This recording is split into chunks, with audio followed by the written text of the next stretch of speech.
Tonight, minority in Parliament demand immediate arrest of NPP Parliamentary Candidate for Amenfi East Constituency, who has been justifying his call on miners to attack state security personnel.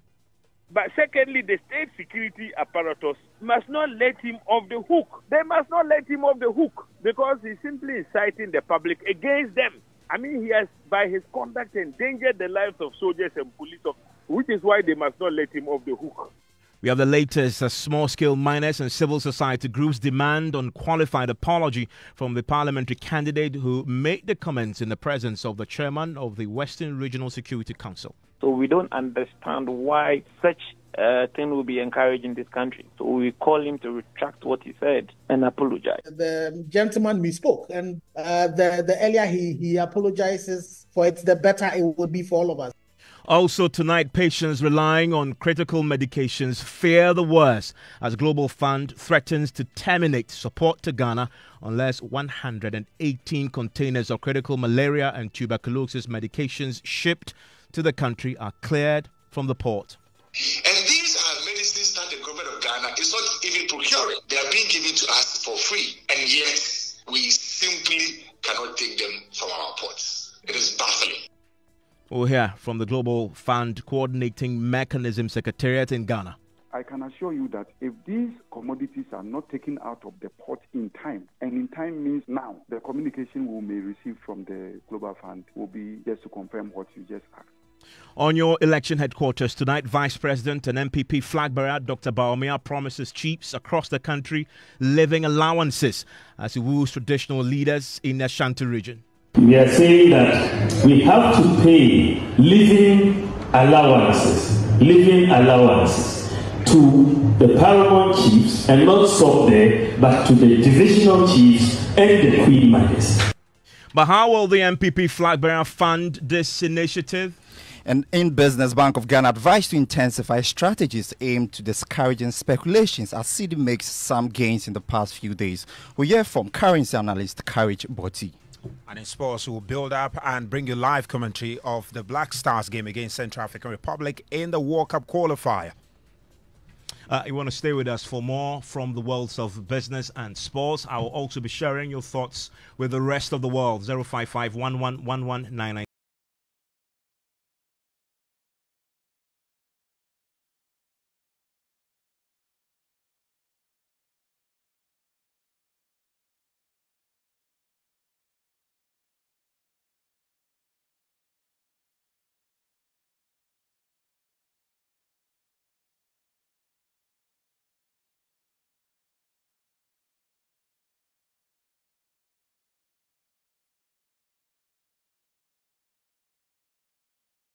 Of the Western Regional Minister and Chairperson of the Regional Security Council. Tonight, civil society groups, Small-Scale Miners Association, and in the last few minutes, the opposition members of Parliament have demanded the immediate arrest of Ernest Frimpong, the NPP Parliamentary Candidate for Amenfi East Constituency.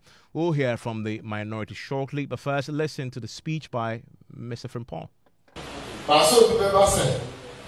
Patrols help to reduce crime, but if they start destroying your equipment or try to evict you, and if they beat you, retaliate.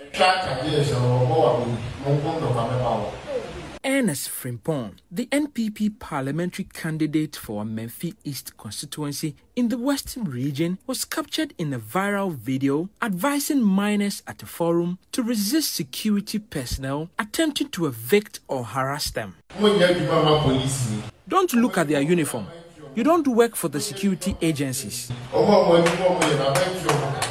However, he asked them to cooperate with security personnel conducting regular patrols.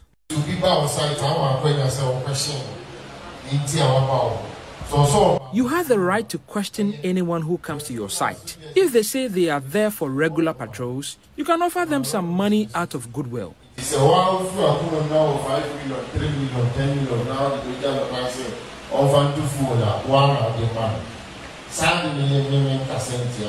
Also present at the forum was Regional Minister Kwabena Ochre-Darko Mensah, who also heads the Regional Security Council. Ernest Frimpong made a bold promise to the attendees that he would personally intervene to protect their interests if they get into trouble with the security. We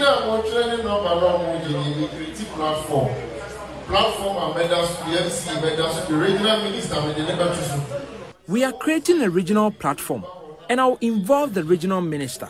If anyone harasses you, post it on the platform, and we will intervene.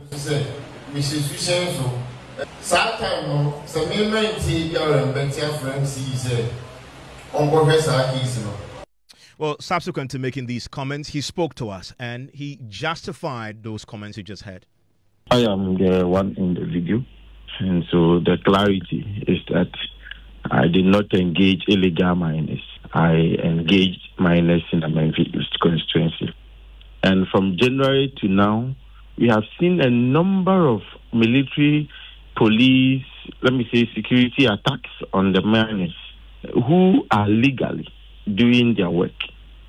And you call to find out where these people are coming from, and you realize that it is coming from no authority. To address this is to attack uniformed men? Is that what you're saying? I am saying that if the people in uniform can go to the length of engaging civilians in a business form to torment miners who are legally working, then they should be exposed. We should fight illegal operators who are doing illegal work, where I deem it as corrupt act, and that should be fought. Well, civil society organizations working in environment space now want him arrested immediately. Listen to the coordinator of Eco-Conscious Citizens, Awula Sewa.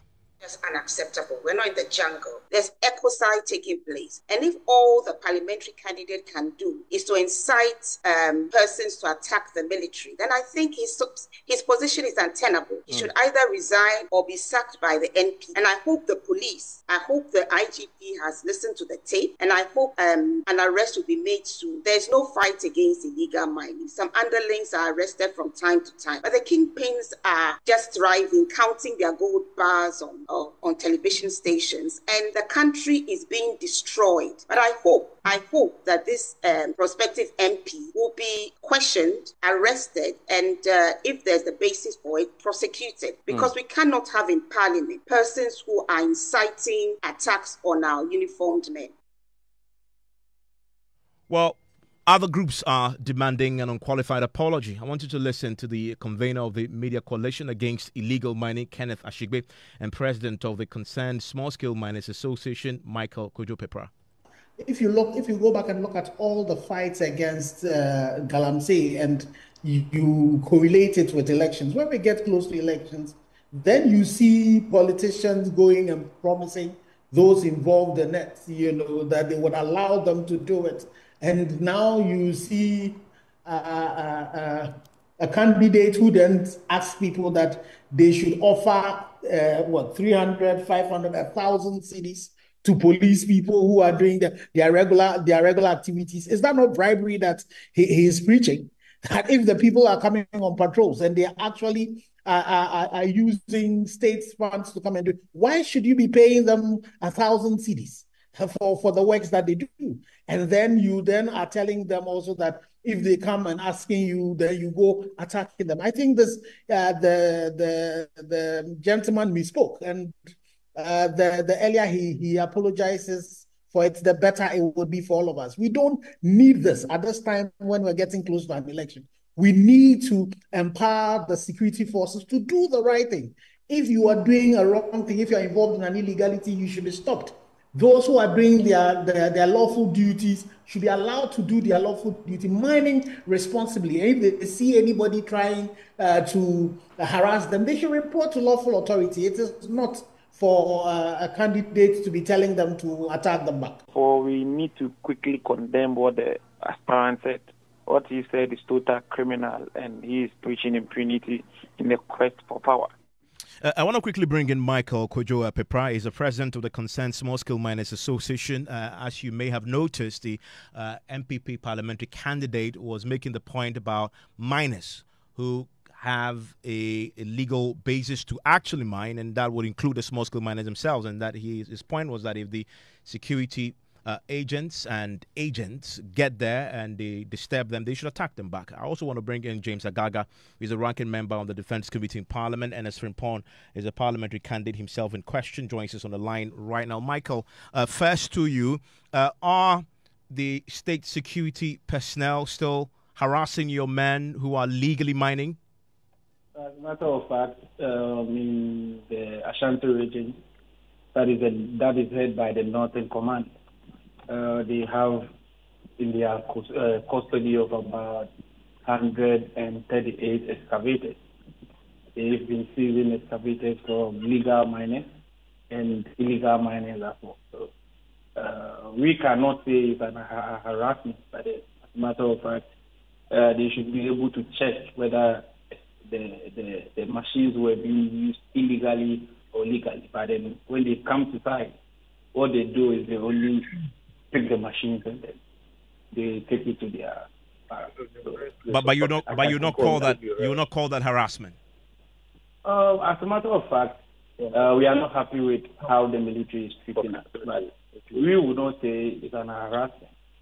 But I can speak on authority that some of us we've led the way to the court and we are seeking redress from the court. Recently, we had an order for those machines to be released, and we are still working on it. So you're even using... if it should be an harassment, we are abiding by the rules of this country. So you're using lawful means to challenge it when an excavator has been seized wrongfully? Yes, because we cannot fight the military. As a matter of fact, we cannot fight the military and then the police. What we can do is to make sure that the right thing is being done. And I heard you earlier. And I heard you are clearly condemning the parliamentary candidate's call on some of your members to attack the military. I think that is wrong. That is the wrong call. We need to condemn this type of campaign. We have had dialogue with government that the approach has taken since the inauguration of the Ministerial Committee against illegal mining. So now it's wrong. So if you are not getting things right, and the fact that we want power shouldn't, push us to call for this act of impunity. Because why should you, as somebody who wants to go to Parliament and then bring about laws in future to help us streamline our activities? Yeah, Michael. To fight. Hello? Michael, stay with me. I want to bring in NS Frimpong himself. He's a parliamentary candidate for Amenfi East. He's a man who made these comments, joins us on the line right now. Mr. Frimpong, thanks for your time here on Newsnight. Thank you, Iman. Yeah, you just heard the rep of the small-scale miners you were speaking for, and he condemns your pronouncement. He says you're irresponsible. They are using lawful means to challenge the situations that you pointed to where the military or the police will seize their excavators. But here you are asking them to attack them. Thank you very much.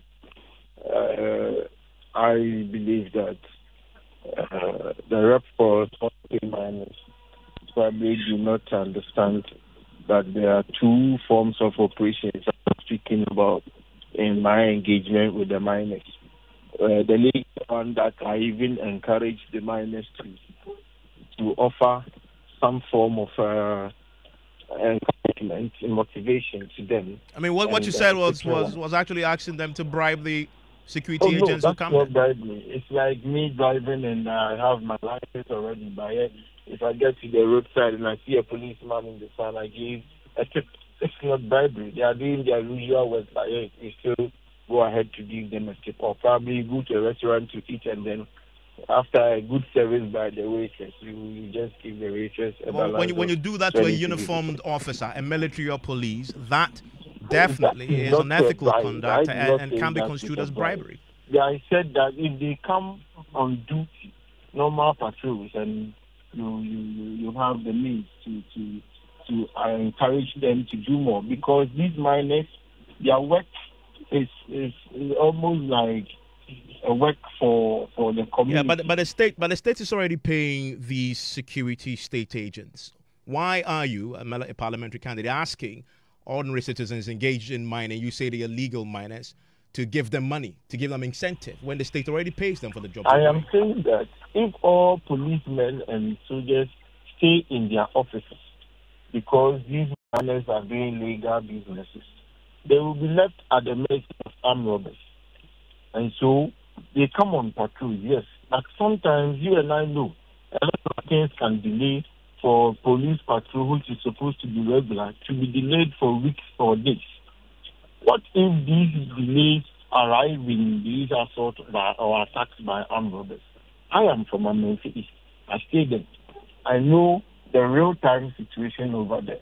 And so encouraging miners to give some tips to these men when they come on patrols is not an encouragement of bribery or corruption. But that's not the only thing you said. That's not the only thing. So what you said has generated this much condemnation. Is asking the miners to attack the uniformed men and women. That, you admit, is inciting violence against state security personnel. That clearly is illegal. I did not engage miners to ask them to beat uniformed men. I told them that there is people who come unauthorized, unsanctioned. We have a number of operations that is going on in my constituency that is not sanctioned, that is business for people who are in the constituency. That is also a way of destroying our fortunes as tax in the constituency. Organized operations by unqualified people. Sometimes they are even fake. They are not military men. They are not policemen, but they cover themselves in their uniform. Yeah, well, you were referring to soldiers and police officers when you spoke. The people we are talking about, and when they come, resist them, so that we will be able to hear and put them behind bars. Well, Mr. Frimpong, you are seeking to be a legislator, correct? Yes, your primary job will be making laws. You're saying, asking the people to take the law into their own hands. That's what you're asking them to do.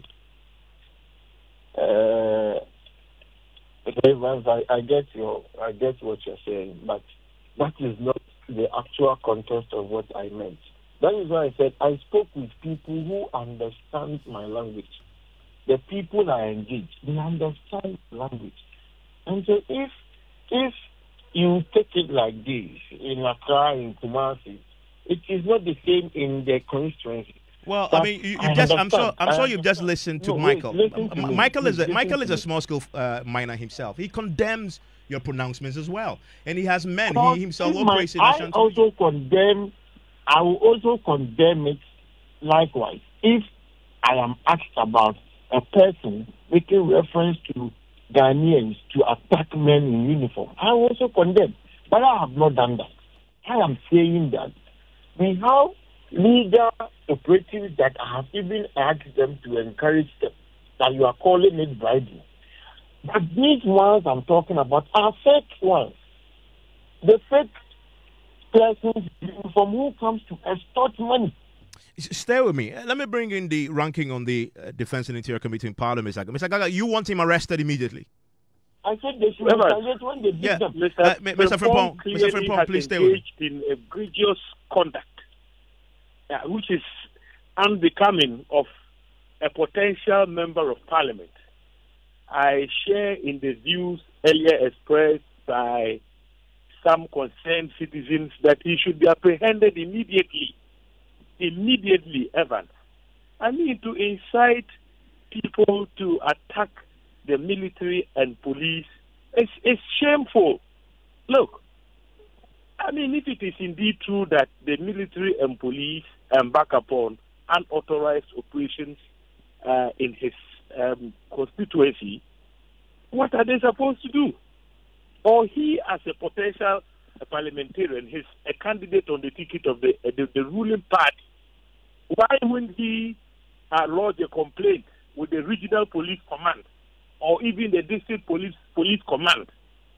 You see, unfortunately, when he made the comment about the regional minister, who happens to be a very good friend of mine and chairman of RECSEC, sat in that meeting and did not do anything. I find the conduct of the minister very, very unfortunate, Evans. The minister should have acted there and then by causing his arrest. Mr. Frimpong should bow his head down in shame. I think he should be apologizing to the Ghanaians rather than making this attempt to defend those unfortunate statements he made. And have you spoken to your colleague, who obviously is a Western Regional Minister, about this? What was his explanation? Is he going to take action post what we've had? Because, again, the security personnel in reference here are men that he will lead as a chair of the Security Council.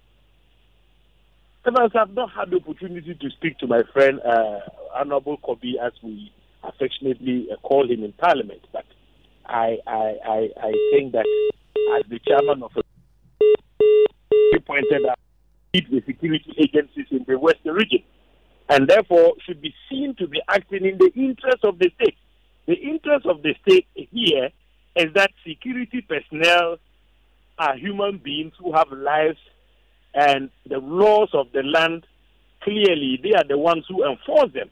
So if a parliamentary candidate invites the public to attack security personnel, and the one who is supposed to be leading them in the region does nothing, he risks, losing the confidence of the security personnel in the region, which is why Honorable Kobi must act. What do you expect him to do specifically?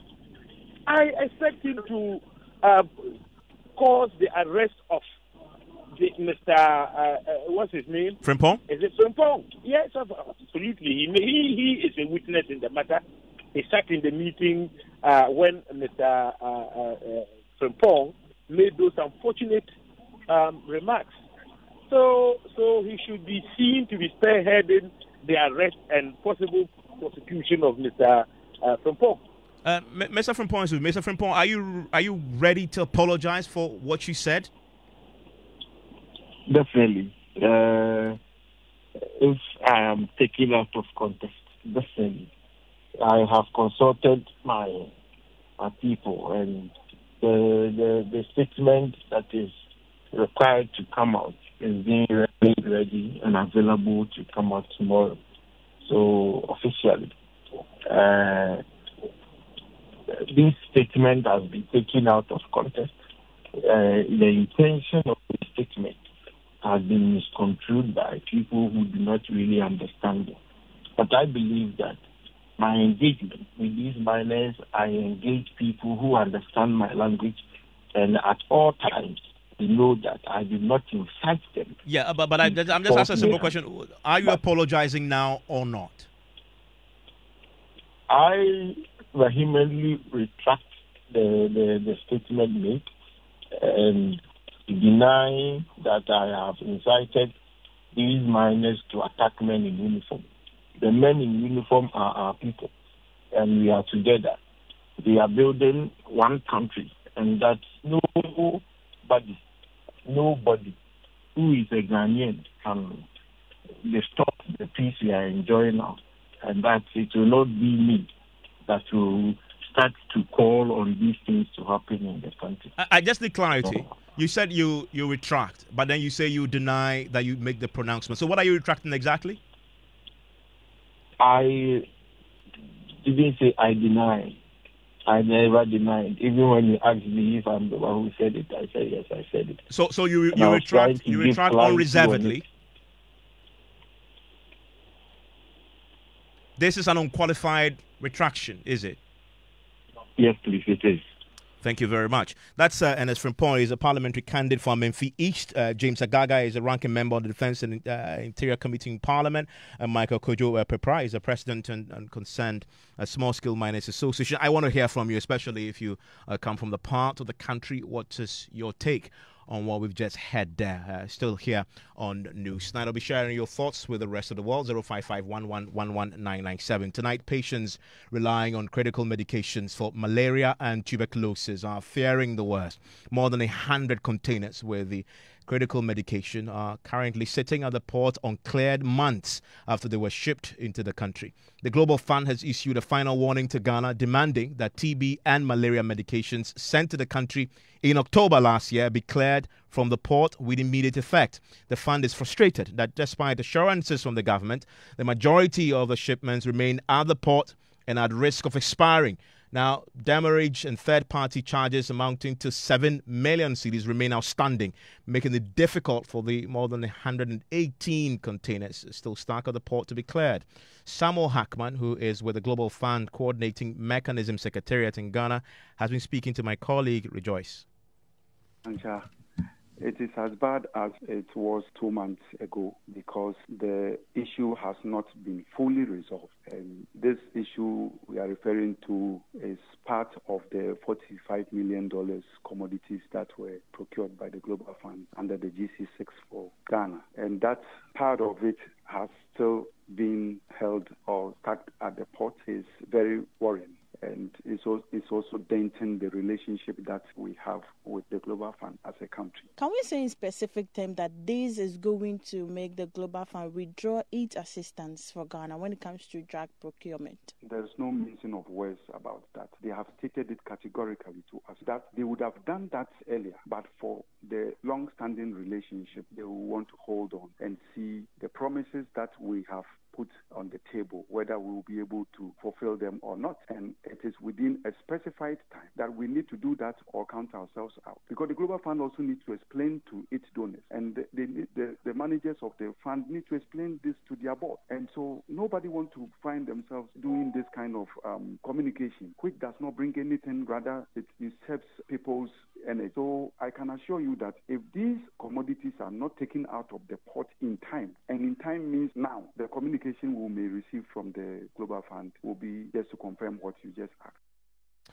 We're also hearing tonight from persons living with HIV and AIDS. Listen to the president of the Ghana HIV and AIDS Network, NS Amwabing Austin. It is true that we have run out of stock for TB medications. It is also true that the Global Fund has indicated that it is going to cut ties with us as a country. When it comes to treatment for these two diseases, HIV and TB, for example, if you're on medication and you stop, your body develops a resistance. So later on when you go back to the same medication, it doesn't work. It will then mean that you need to be taken onto a second line of medicines, which are even more expensive. And these are medicines that the government of Ghana is not even procuring. They are being given to us for free. And yet, we simply cannot take them from our ports. It is baffling. Well, the Ghana Medical Association is raising alarm about this because of its potential impact on some of the critical diseases currently affected. Dr. Richard Salome joins us right now with more on this. Doc, thanks for your time here on Newsnight. How bad is it in terms of the goods left at the port, but also its impact on what you see in the hospitals across the country? Yes, good evening, Evans, and good evening to your listeners. This issue is actually embarrassing to say the least because, as Ernest has outlined, these are drugs procured by the Global Fund for our use for clients. And mainly these are commodities that have to do with malaria, TB, which is tuberculosis, and HIV activities in the country. Beyond drugs are also insecticide-treated nets. Remember, we are in the rainy season, and these nets become very useful around this time, especially for pregnant women, kids who have to stay in areas which are malaria-prone. And so, if these commodities are still at the port, it is very, very worrying. Already, there were shortages of malaria test kits. Thankfully, a few of the containers were let out, and then some of these test kits are now going out to the places. What that means for us as clinicians is that we will not be able to test and confirm before we treat as the policy demands of us. It also means that pregnant women who go to hospitals and are given some of these nets to use to protect themselves from the harmful effects of malaria and other conditions that affect them during pregnancy will not get the nets. And then the other medications that TB patients use. Remember, TB patients we are beginning to see cases of multi-drug resistant TB, as Ernest was talking about. And so we do not want people who are already on medications to even have a break in that, because already patients have a challenge taking this medication. So if you are breaking for long periods where some of them are not going to get these medications, getting them back on even is a problem, because some of them, we might even lose them before the drugs and other commodities come out. So this is a very serious problem that we need urgent attention to get all the rest of the containers out of the port. And I don't think this is the time for further explanations. This has been a situation since, I think, last year, since some of the commodities have been in there. And the president of the Ghana Medical Association even raised the concern regarding the effectiveness of some of these medications concerning the storage conditions under which they are being stored in containers, the heat and other things affecting even the effectiveness. And so this is a very serious concern that we must immediately act to address. Are you experiencing shortage across the country, for example? Are your members experiencing that in some of these critical medications that we're expecting to come in to help the situation? Yes, as I have mentioned, some places are experiencing shortage, but because there are few of them within the system, regional health directorates and teams are beginning to try to, should I say, mop up a few of them in some of the regions where there are a few to send to some. But within a matter of the end of this month, many places are going to begin to experience the shortage of these medications. So it's going to become a nationwide problem by the end of the month? Of course.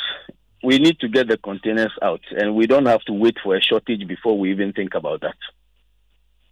Thank you very much. And that there is Dr. Richard Salome. He is the Ghana Medical Association's General Secretary, speaking to us about the problem with the goods, the medications, critical medications currently stuck at the port.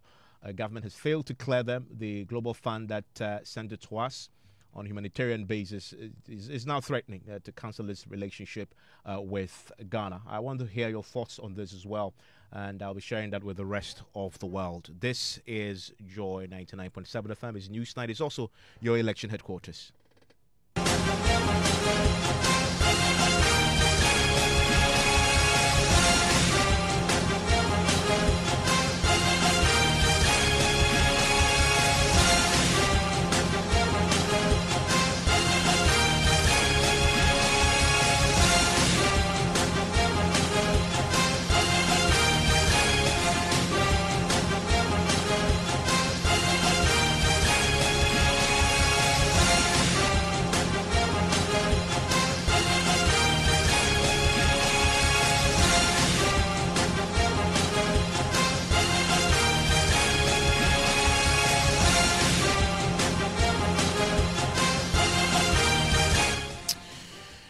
And election headquarters is always brought to you by Petrosol, clean fuel in full quantity. CIMA, the Chartered Institute of Management Accountants, AICPA and CIMA together as Association of International Certified Professional Accountants, the German Ozone Medical Center, Alternative Therapy, Dental, Wellness and Beauty.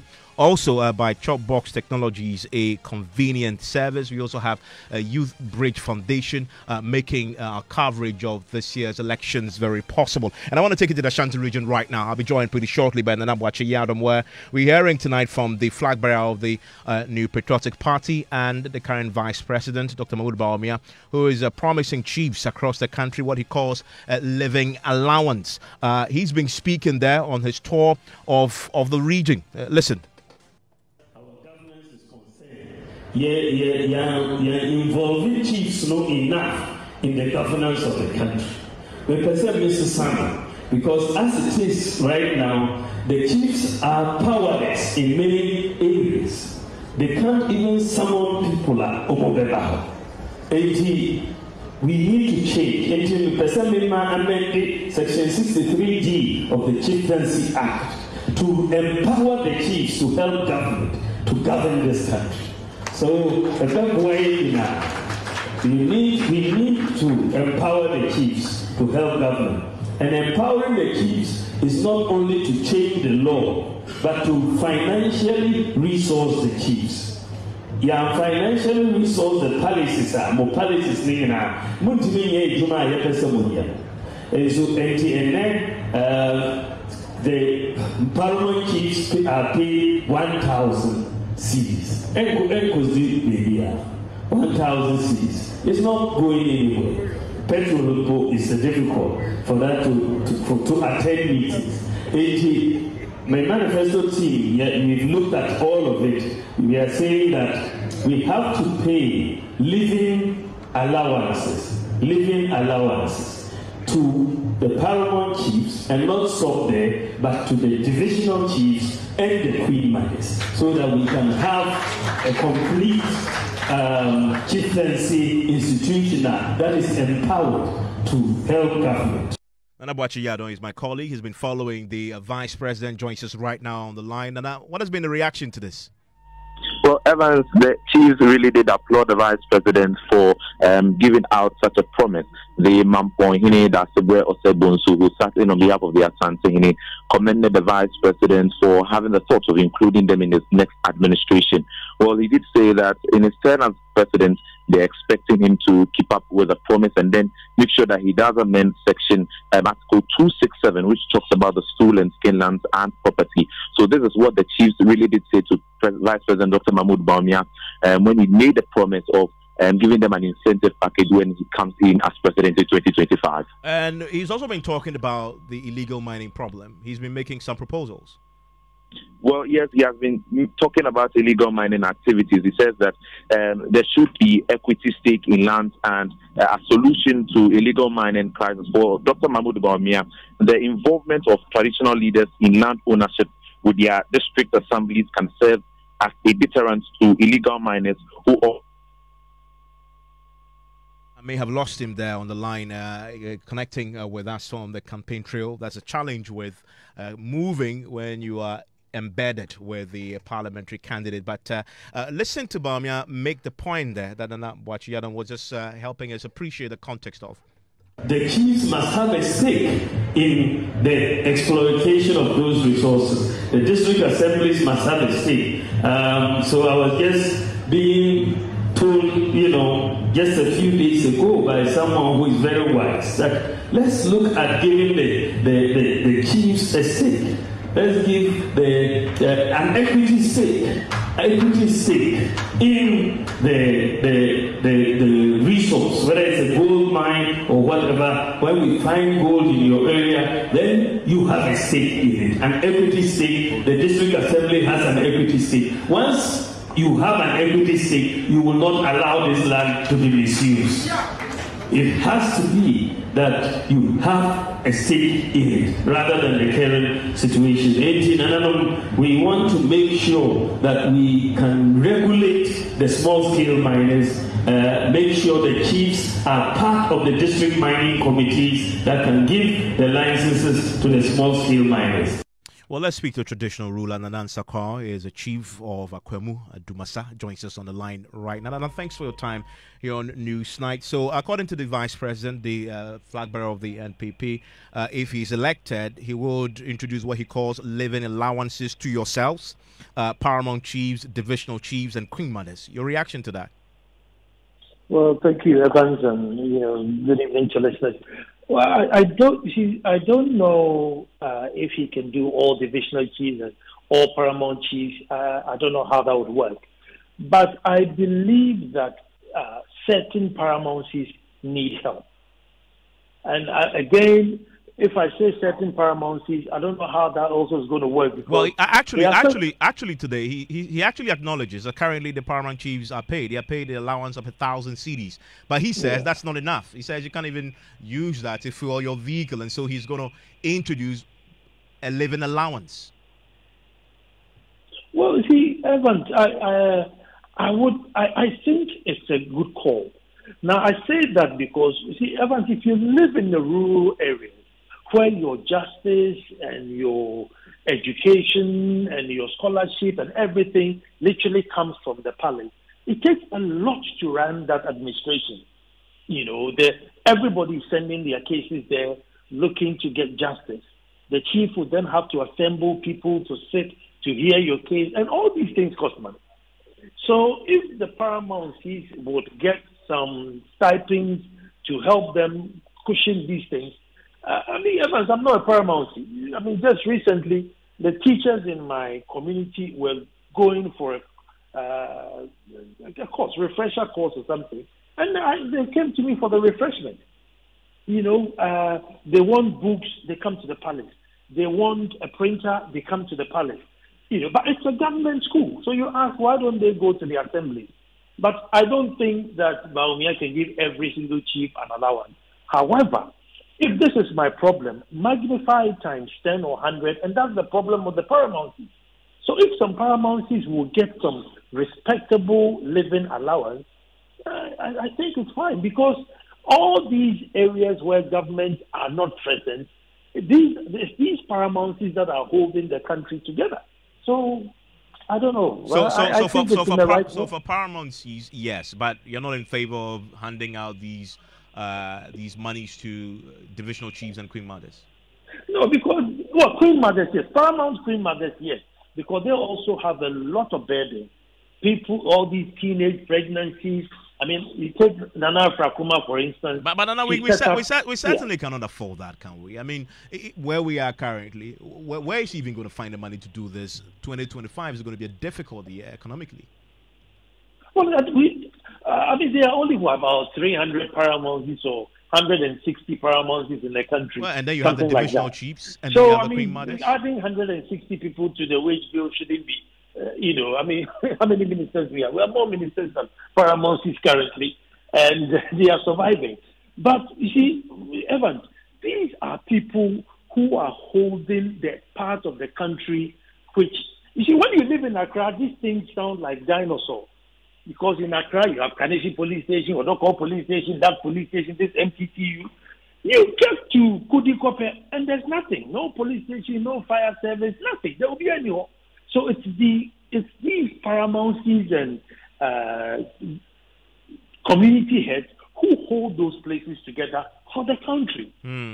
Nana, thank you very much. Nana Sakwa there is the chief of Akwemu Dumasai, and many of you are now sharing your thoughts on this as well. David says, how is he going to fund this allowance, considering the numerous chiefs we have? Every community has more than one chief. Promise, indeed, he says. And Nana Ekwamwa Boateng says, while the Vice President of Bawumia is busily touring, John Mahama is also busily throwing shades at President Nana Akufo-Addo as if he is contesting the president. Can someone wake him up from his slumber, he says. And a final one on the subject of Bawumia and the chiefs. Sana Inagunu says, Mr. Bawumia must stop deceiving our chiefs, and I hope Ghanaians will vote against him in an upcoming general elections, he says. Also, his thoughts there on the subject. And on other stories we've been doing here on Newsnight on the subject of the parliamentary candidate for Amenfi East, Michael in Legon says, has the IGP heard the comments of Mr. Frimpong, or is he waiting for an order to arrest him? We are all watching, he says in his message. And the final one on that same subject of Mr. Frimpong and his comments, same comments repeated on on the same issue. I want to take a final one on the MP subject. This aspiring parliamentary candidate has the gut to speak on there without apologizing. Well, he says he has retracted an unqualified retraction. This man should be arrested immediately. Let's do some business now. And Mr. Shen joins me with that. Right, in business today, Bank of Ghana advised to intensify strategies aimed to discouraging speculations as City makes some gains in the past few days. We hear from currency analyst Courage Botu, and the Ghana Airport Campaign Limited start work to encourage international airlines to fly directly to prepare the first international airport in Kumasi. Business News on Newsnight is brought to you by MTN Business. Welcome to the new world of business, Kingdom Books and Stationery, Syntex Tanks, and Pepsodent Charcoal and Herbal. Welcome to Business on Newsnight with me, James Asian. Let's settle for the details. First off, currency analyst Courage Botu has underscored the need for the Bank of Ghana to continue with its communication strategy to discourage speculations in the forex market. He's of the view that the market has gradually responded to assurances provided by the Bank of Ghana in stabilizing the cedi. Corporate demand for the dollar has in recent times reduced, easing the pressure on the Ghana cedi. Speaking to Joy Business, Mr. Botu is hopeful of a more stable cedi if government is able to secure the $360 million second tranche funding from the International Monetary Fund by end of June. Well, I wouldn't say we return to normalcy, but things are on a pause now. People are looking at the next move and then the next direction of the macros and how they behave, really. And I think it's important that T-bill decline is not very aggressive, because if people begin to feel they can get more from exchange rate, buying the dollar or the FX than doing T-bills, then you could see demand diverting to that side. So it's only expected that declining T-bill yields may be gradual, so that we can also sustain the FX outlook in that side, where people will speculate for lower yields and go buy FX as an alternative. So I think they align, and let's see how the coming weeks and months unfold. And that was currency analyst Courage Boti speaking. Even though economics professor Patrick Asumin is hopeful the general communications around the city is having a positive impact, he's however cautioning the funds from the IMF may not sustain the city in the long term, since the Bank of Ghana is not allowed to intervene in the market. Because the market usually will react when there's new information, whatever is shared. My sense is that there's been a general expectation following communication from the IMF and also from our own local, the Ministry of Finance, that the expectation has largely been that by the end of June, we would have gone through this. So these funds will come. And also, we have to look at the quantum of the money we are receiving and, how much of a difference it will make to our reserve position. But when you put all of that aside, there's some sense within the market that even when we receive these funds, the Bank of Ghana is restricted in its ability to intervene in the market, because we have to meet some reserve requirement, some gross international reserve requirement and net international reserve requirement in the IMF program. So in some sense, that inhibits the ability of the central bank to intervene even when you receive these funds. And that was economics professor Patrick Asumin there. Now let's do some aviation story. The Ghana Airport Company Limited is asking international airlines to consider flying to the new Prempeh First International Airport in Kumasi. The managing director, Yvonne Opari, assures that the company is ready to facilitate operations and processes and working collaboratively with all agencies at the airport to ensure seamless working environment. She urged more international airline companies to leverage the Ghanaian aviation market and expand investment. She was speaking at the inaugural ITA Airways flight in Accra.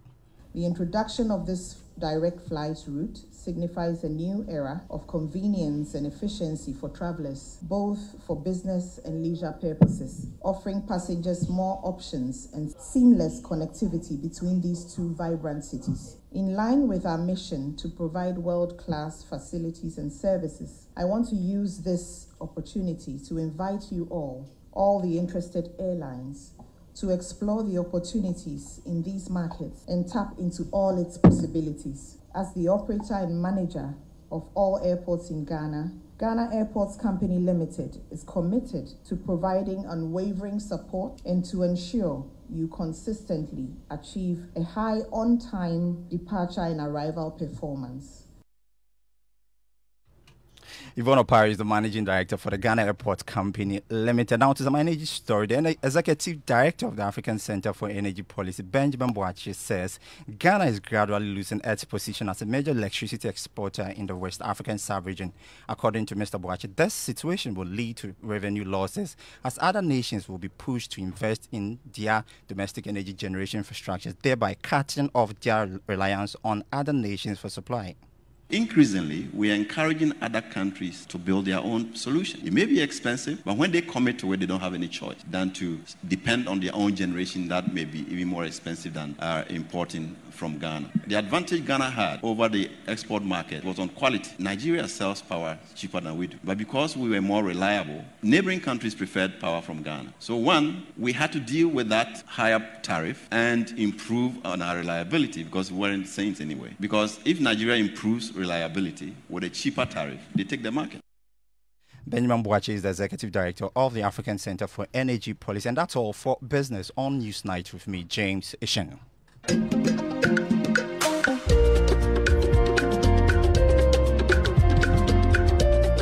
And the NSMQ, the National Science and Maths Quiz, is back, and today Wenchi Methodist SHS is making a triumphant entry into the 2024 edition after 6 consecutive years of trying and failing. They beat competition from their Wesleyan counterparts, Brekum Methodist SHS, Jinijini SHS, and Sumaman SHS, to qualify for the national championship. Here in Accra, a school that has been making a lot of waves in that competition, Chemu, also progressed. My colleague James Abeju was there for us. James, what happened?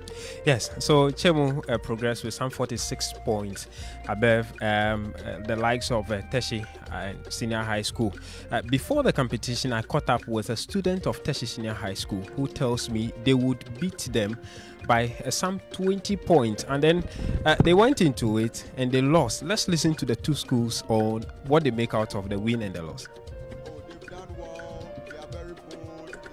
Questions, and secondly, I also that they don't fear, they press the bell with boldness. And I'm in the second year, and I hope that for my year I will make it. And if we meet them, I'll be sure that I will face them. I'm sure you feel the Chemu guys. Yes, I feel them, but it pains me that they've won. We've learned from what happened, and we've worked on it.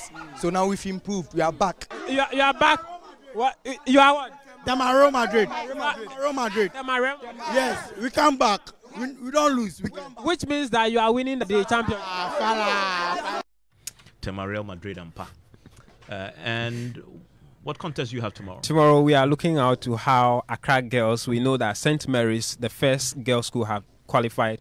Let's see how Accra girls will do it tomorrow, as well as Ganata and Adan Senior High School. Okay, thank you very much, James.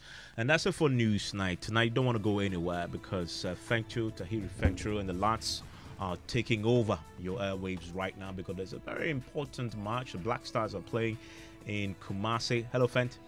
Hi, Evans. A very good evening. And it's a very important game. We have live commentary coming up very shortly. Otuado has made 3 changes to the starting lineup that beat Mali 2-1 on Thursday. Kamaldeen Sulemana, Jordan Ayew, and Fatau Ishahaku all, in fact, Fatau and Jordan came on as substitutes. They get starting belts tonight. Kamaldeen Sulemana did not play any part at all in that victory in Bamako. He gets a start as well. And Kudus Mohammed, of course, Fatau Ishahaku and Kamaldeen Sulemana supporting Jordan up top is the attacking lineup Otuado has gone for. The midfield two remains the same. Thomas Partey and Salis Abdul Samad. In defense, it's literally the same back four that played in the match against Mali. Seydou Alidu, a right back this time around, 4 back. Jiku Alexander is in centre back, and Salisu is alongside him. Gideon Mensah at left back. Atizigi maintains his position in that goal for Ghana. Remember, the Black Stars have 3 points from their 3 matches. They have 6 points, I beg your pardon, from their 3